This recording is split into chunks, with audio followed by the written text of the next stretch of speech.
नमस्कार। आज अनुचिंता को आपण मानक स्वागत।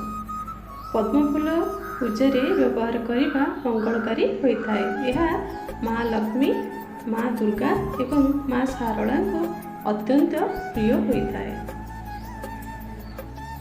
पूजा मंदार फूल व्यवहार करने द्वारा बहुत शुभ होता है। यह माँ काली एवं माँ मंगला को अत्यंत प्रिय फूल होता है।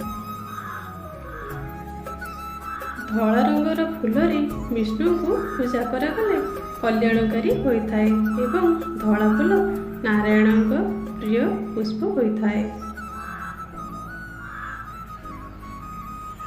महादेव को दुदरा फूल, अरक फूल, गाइस फूल, चंपा फूल, किया फूल, कई फूल, कन्यार फूल एवं मल्ली फूल पूजा करागले मंगलकारी होता है। यह सब तांकर प्रिय फूल होता है।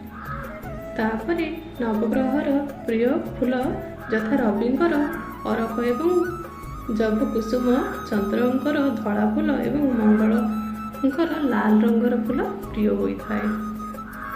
तापरे बुधंकर सबुज रंगर फूल, शुक्रंकर टगर एवं तराट फूल, बृहस्पतिंकर हलदी रंगर चंपा फूल प्रिय होता है।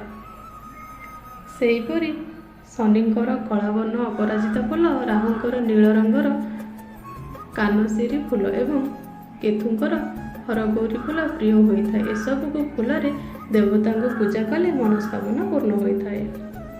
तापरे जो मंदिर जो मूर्ति स्थापन होता है तार विपरीत दिग को नमस्कार कराई।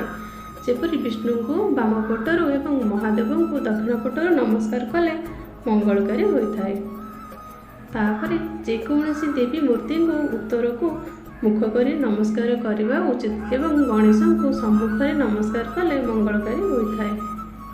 हनुमान को दक्षिण पार्श्व नमस्कार करने उचित एवं उत्तर दिग को मुख कर देवी देव नमस्कार कले मनस्कामना पूर्ण होता है।